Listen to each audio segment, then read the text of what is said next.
When I was a lad, in my first college crash and burn, I would make lists. I found that they soothed my bloodlust to rank random things. And I'm talking some random as hell things from best cereals to best restaurants. I'd post them to Facebook and engage with my friends and family. Yes, I am old enough to remember when Facebook was any good. Among those lists, one of the most fun to do was my top 100 songs of all time. So fun, I revised it. And then I revised it again. Time to catch up. I promised it, so let's do it. One video at a time. Gonna give you 10 until I have 1,500 subscribers. We're halfway there. Of course, this is my list, so it's a journey through my music enjoying experience. So if you haven't heard of some of these, well, no duh, we're all different. So let me explain my musical upbringing, so maybe you could understand where some of these are coming from. I was a standard 90s baby, grew up on some Teletubbies, which were the shit, unlike that boobah crap.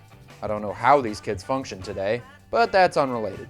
The first album I listened to was One by the Beatles. Okay, it isn't exactly an album, but that's a lot of popular music right there. Once I got bored with it, which was inevitable, most of those songs are fine and not much more, I started listening to pop radio. My 5th and 6th grades were poppin', I'll tell you that much.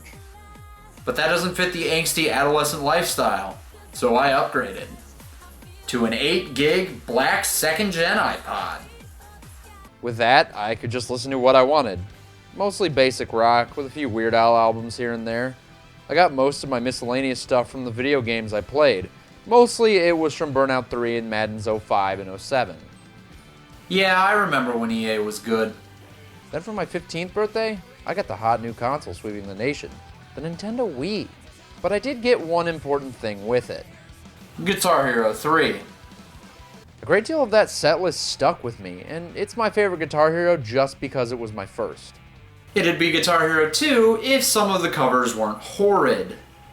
I was in my room. The game had Helicopter, which got me into Block Party and the whole loud alternative scene. Some of my favorite bands from that era were Queens of the Stone Age, My Chemical Romance, and others like that. Perfect groups for the angsty teen in me. I would stick to a very closed-off regimen of music within these years until I was 19, when I discovered one That Guy with the Glasses.com contributor who was great. Amazing, in fact. And we all love Angry Joe's show, am I right? So in the back end of 2012, I started listening to pop music again, but I would also keep listening to certain groups' albums like the Bare Naked Ladies and They Might Be Giants. Cause I'm a nerd and a true BNL fan. I even saw them in concert, and they played none of their best songs. I'm also a hipster. There's not a lot to add from there. I basically built off those genres, delved deeper into groups' discographies, and started reviewing pop music on YouTube like a real boob.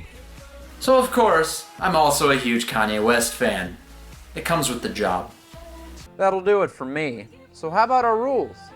There's one. The only rule is an artist or group can't have more than 3 songs on the entire list. I have to have this rule, or more than 10% of it would be just BNL and Block Party. Other than that, music is a vast, endless medium. The 100 songs that I think are the best are totally subjective in an opinion. This is the stuff I've listened to for years and fallen in love with. And if I can inspire just one of you to make your own list, my work is complete. Just so you know what you're getting into, these are the years and number of songs from a year that will appear here. And these are the genres with number of songs within that genre that these songs are from. That should be a decent cross-section, and you guys can cross them off as we go. It'll be like bingo or something, and then you can guess my number 1. Just kidding. Let's do this. Welcome to Ducky's Top 100 Songs of All Time. This is 100 through 91.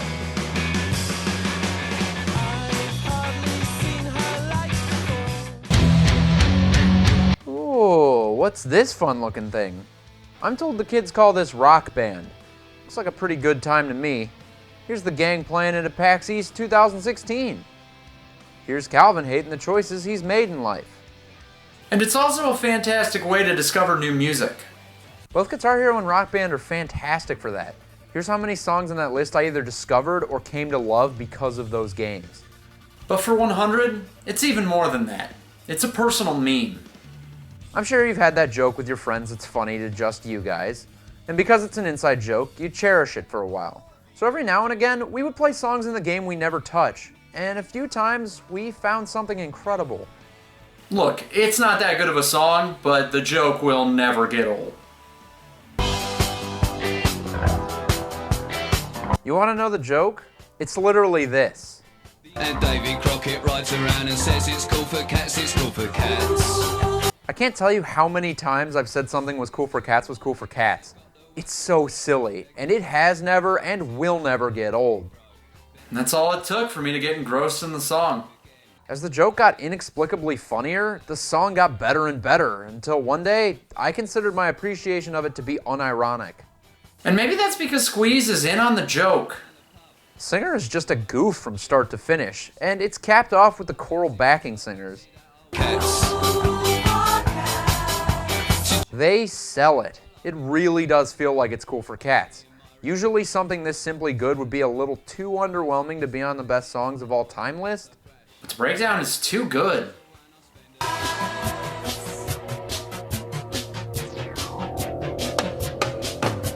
This will be the last time I talk about a solo section that comes pretty much out of nowhere, but I love how chill it is.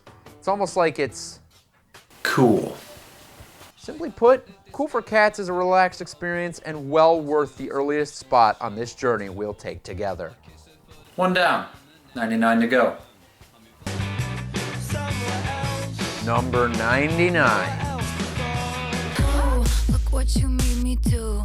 Oh man, look at your face. Where the hell could I be going with this? Obviously, nobody is perfect. Here's Taylor, 2 years after making one of the best songs of the decade, making one of the worst. And maybe it's a little on Jack Antonoff, too. He's been just about as hot and cold. He produced that crappy Taylor Swift song the same year he produced Green Light by Lorde. I'd call him a hot and cold producer. His band, on the other hand? Now that's a chorus.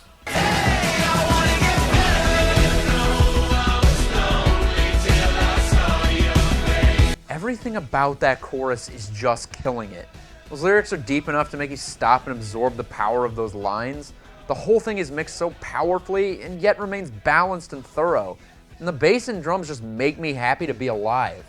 The thing about it is how fuzzy the whole thing is. The guitar solo is distorted like crazy. Jack's singing is thrown to the wind too, making every part of the song so real and complicated. Plus, every second will get you amped up in a hurry. The song bangs so hard. It doesn't take a second off from the very beginning to the high inflected bridge. It's a song about getting emotions out in the open, and boy does it succeed. Now go listen to it. That's what I'm gonna do right now. Number 98. Okay, maybe this will be a bit underscripted, but to be fair, these songs are more a part of me than describable. It's easy to call a song one of your favorites of all time. Now talk about it for a while. I don't know, maybe this wasn't such a good idea to try. Stop. Obviously that was a bit. You really think I don't want to smash you over the head with my favorite songs of all time? Hilarious. So have you seen Fight Club? Pretty good movie. Nice mindfuck for a week of your life. I had it partially spoiled for me, and it still messed me up for a bit. What does it have to do with this song? Not much, just kind of shows up in the movie randomly. But you know, I like to recommend good movies. You're welcome, Rob. Anyways, Where Is My Mind is an eclectic trip. Like one of those songs that's fantastic to listen to high. I have no frame of reference for that, because I'm a good boy. Again, it's a song more about the feeling it invokes over the solidness of its elements. It makes you feel like you're flying, if that makes any sense.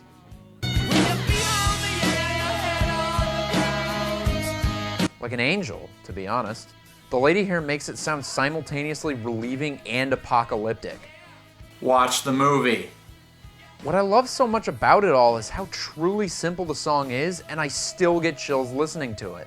Whereas My Mind is a feel-good slash bad slash tripped out ride, and it's too good for its own existence. Number 97. The 80s.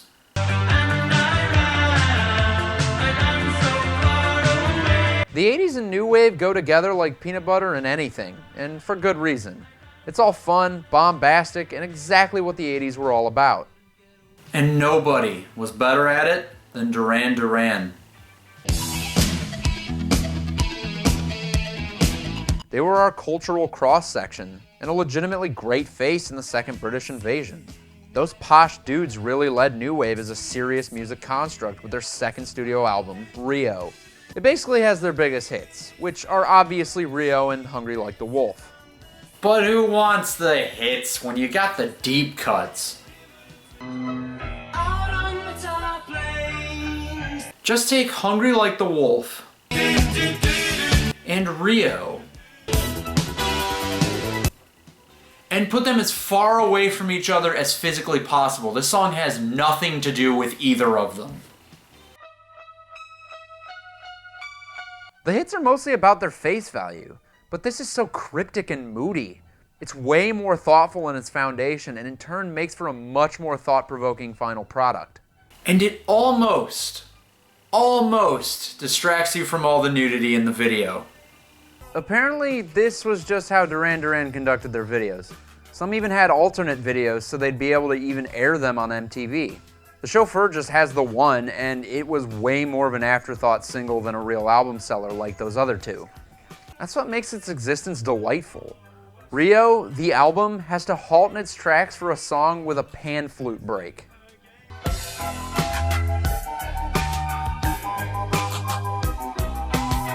Plus it has quite the chorus.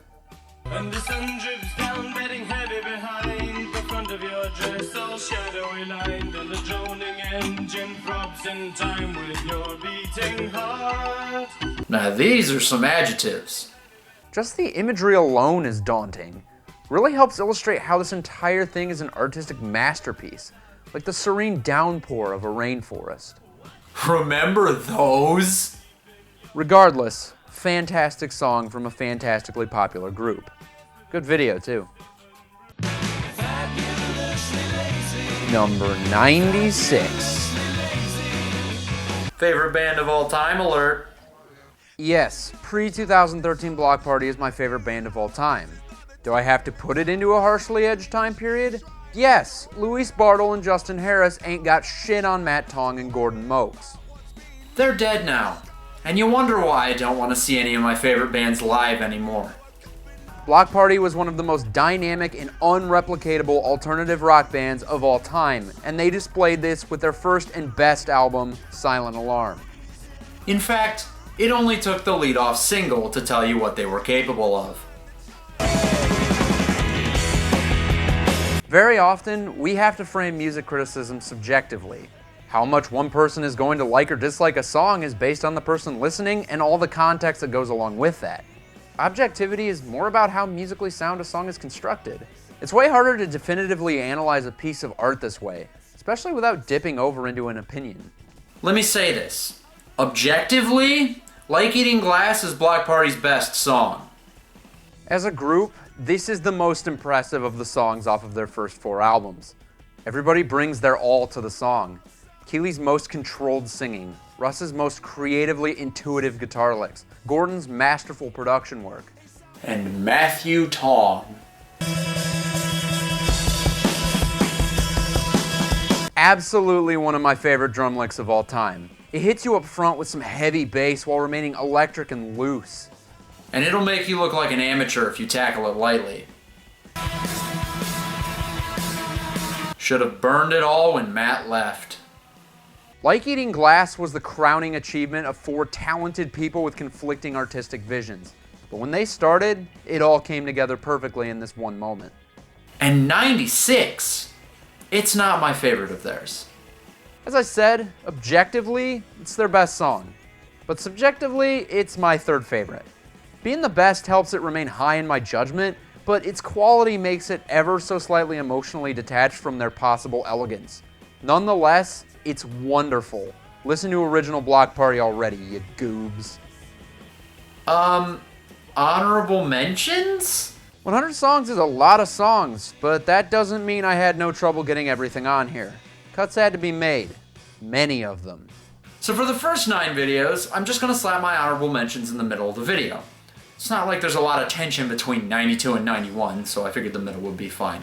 Anyways, the subject of our first set is obligatory mentions.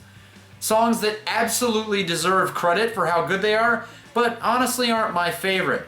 Good God, that was a lot of words to read in one take.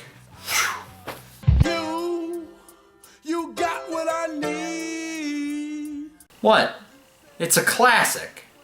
This song's got what I need. Catchy chorus, endless quotable moments, and the biz. I think we're just lucky this happened to us at all. I'm not a fan of most things released before 1970, but that's because I like songs to be huge and I'm just an annoying kid after all. What kind of critic am I? Somebody who actually likes pop music? Yeah, right. Anyways, 1975's December 1963 brings a shitty 60s doo-wop group to a high they never came close to with that oldies crap. Even with a clear attempt to modernize a group past their prime, they did a good job capturing the time. Synths and good melodies came together in this nifty old tune. Good job, Frankie. I'll put this gold star in that pile of glass shards over there that was made from your terrible falsetto.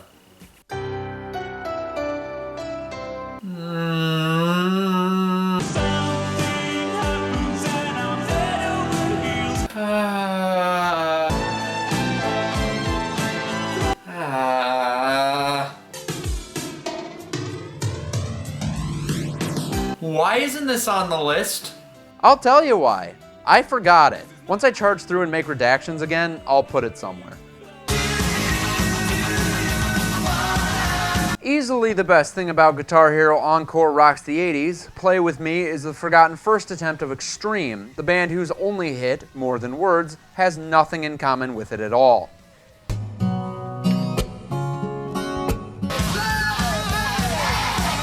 This shit rocks, plain and simple, and it was even featured prominently in the Pauly Shore film Jury Duty. And I think that's awesome because I met Pauly Shore. Have I never told you that story? Maybe another time. Song of my fucking life. I cannot tell you how many college desks I would flip on Fridays. You wonder why I didn't do so well in college the first time. This song is like kicking the work week in the face. It's just a perfectly themed tune. It's so good, I thought Loverboy was a one-hit wonder. Sorry, Canada. Oh, is that it? Back to the list then.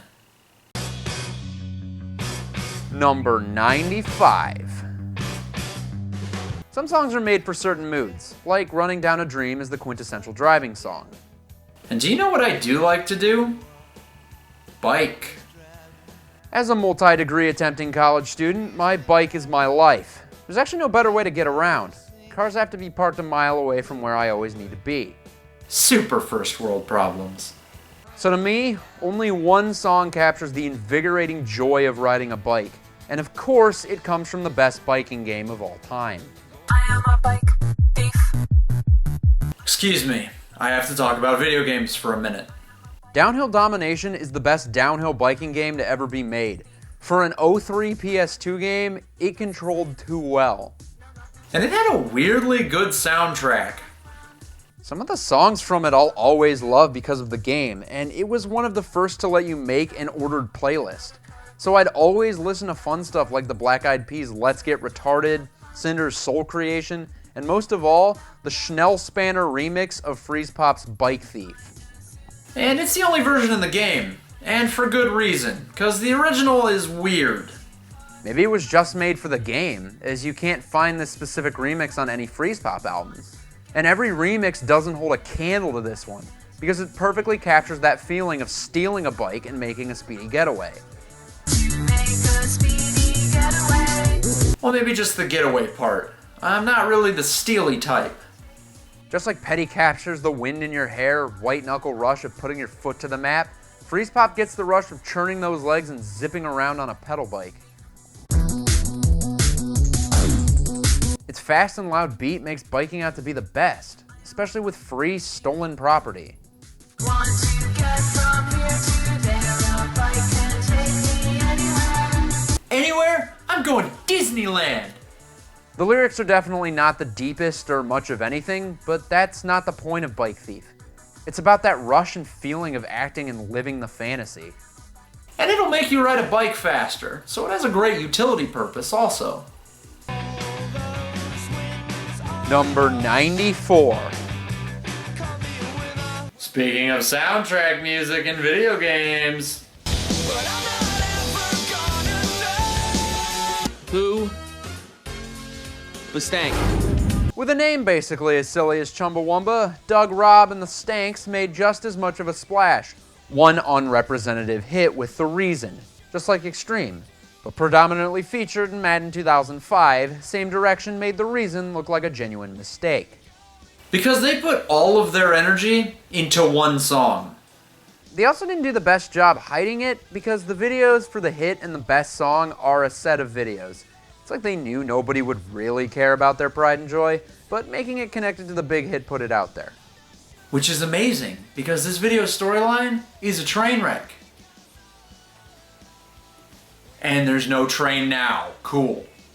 Other than the fact that young Kanye shows up, why would the lead singer be a plant?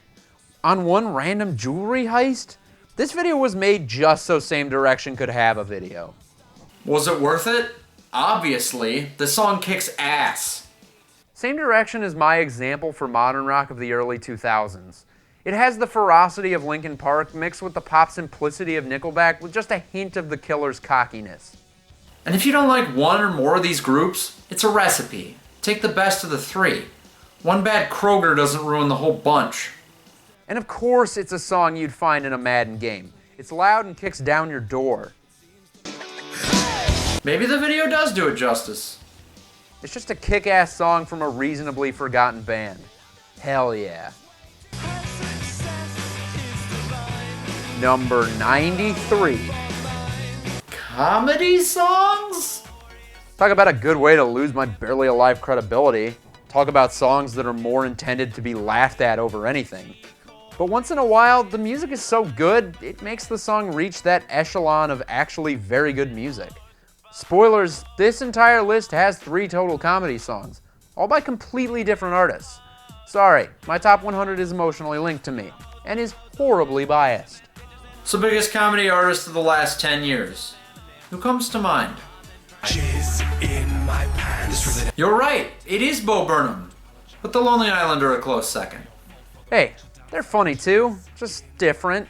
Comedy is as subjective as music, so if you don't like them, we're good. Besides, this album sucks. To this day, one of their songs stuck with me more than any of the others. Maybe it was because they got a little help.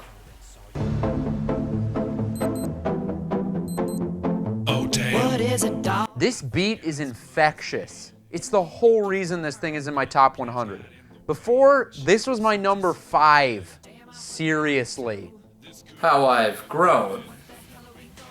Is it funny? Yeah. It's about Mother's Day lovemaking. Pretty funny. Obviously better than implying that Chris Brown will ever be funny. Yeah, how terrible is that, right? Am I right? Right, guys? But of course, the rapport between Dicky and Brown is basically functional, but JT and Sandberg bounce effortlessly off of each other. Nothing is separated, and it's so much better. They will be so surprised. We are so cool and thoughtful. Can't wait to book your mom. I'ma be the syrup, she could be my waffle. And it's funny. Like, for real this time. It's all about subversion. Now that's comedy. I'm a mother lover, you're a mother lover. We should fuck each other's mothers. Vulgarity is funny. You and my mother make me another brother. And while I'm in your mother, I'll never use a rubber. Now that's an O. It's the beat. You guys don't need to be told if or why something is funny. You think it's dumb, then it is. To you. But personally, it's a pretty funny premise that's endlessly re-listenable. And just a dang good song.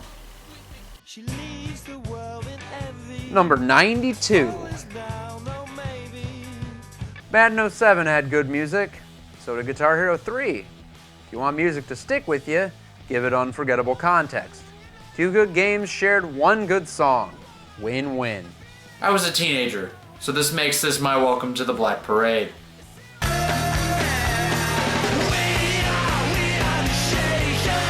So during most of high school, my second-gen iPod Nano was a fairly large source of my happiness. It meant no matter where I was, I could pop my own music straight into my ear. We didn't have cell phones with Pandora or Spotify or whatever the heck you kids use these days. And I still use my Nano today. There's even a holster for it on my walker. With it, you're forced to listen to what the tiny thing could hold, which I don't mind when I'm on a bike or driving long distances. Mine has about 700 songs on it, and that's plenty of variety to sift through. By 2010, Monsters was the third most played song on my iPod. And there's plenty of reasons for that. It's absolutely one of the most fun songs off of Guitar Hero 3, just as it's one of the best off Madden 07. It's enormous in scale. And it was my angsty teenager song. We're the Monsters? Boy, did I relate to that. I was that long-haired kid who hated his small town and living in the country. I couldn't even see my friends without driving at least 10 minutes away. I didn't even have high-speed internet until my senior year of high school. All dial-up until then. I accept your pity, and I appreciate it. So as an angsty teen, Monsters was perfect for my sensibilities, and it fit that mold of 2000s rock music these games threw at me on a silver platter. And I thought it was so awesome. But now, This song definitely isn't perfect. This singer is fairly subpar. He's a bit garage bandy, plus these claps and stomps are kind of silly. It feels so 2000s now, and do I agree it should be on this top 100? yes. For now.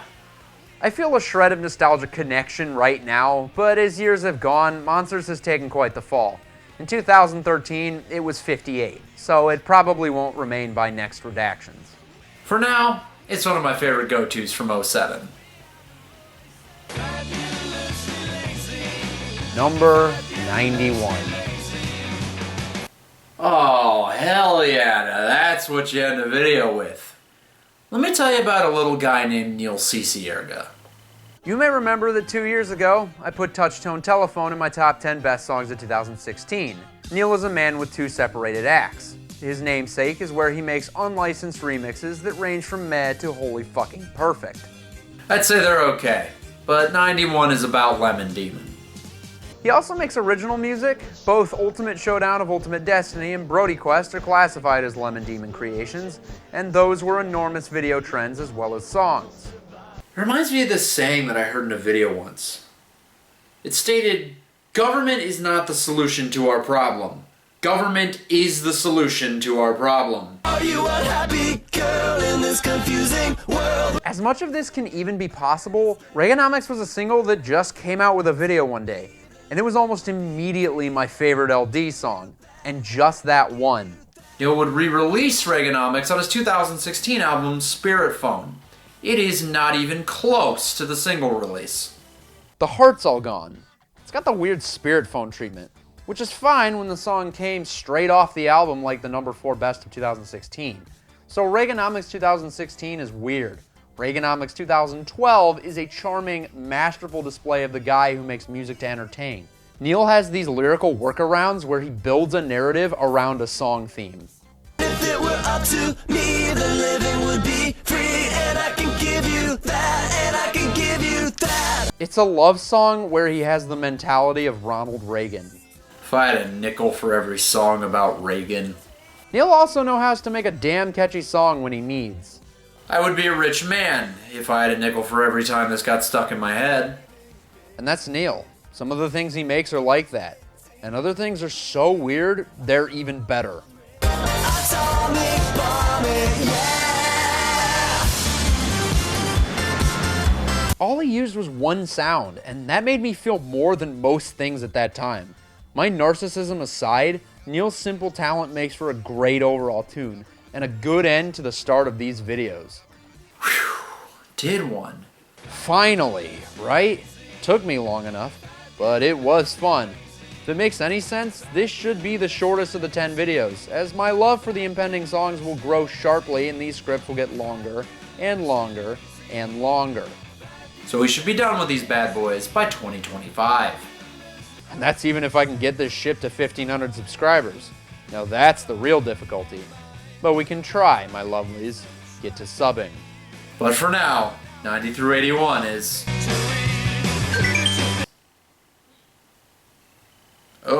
Oh, shit. Give me a little time. I guess the closest thing to this was the best songs of 2016. Maybe even give you some hints as to what's coming. So will 2013's. And if you click Pilkington's face there, you'll get me closer to that total.